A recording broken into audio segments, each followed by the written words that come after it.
உண்மையிலே இது பாக்கு மரம் மாதிரி இருக்கும், பாக்கு மாதிரி தான் வரும் இதுல.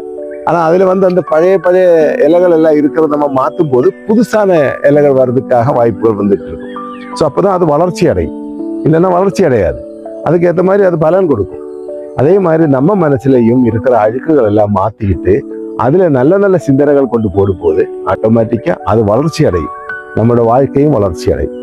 இந்த பொருள் உண்மையிலேயே உங்களுக்கு உணரணும்னாக்கா தியானம் தான். அந்த எப்படி இந்த மாற்றங்கள் வருமோ அதே மாதிரி உங்களுக்கு உடம்புக்குள்ளேயும் மனதுக்குள்ளேயும் மாற்றங்கள் வந்து ஒரு பெரிய வெற்றியில நீங்க போய் சேருவீங்க. இது அனுபவமாக இருக்கிற நிறைய மக்கள் என் கூட இருக்காங்க.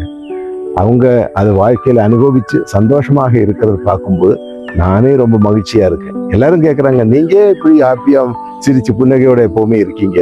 ஆமா, அவங்களோட சந்தோஷம் பார்க்கும்போது நான் அதை விட மகிழ்ச்சியா இருக்கிறேன், சந்தோஷமாக இருக்கிறேன். இதுதான் என்னோட வாழ்க்கை.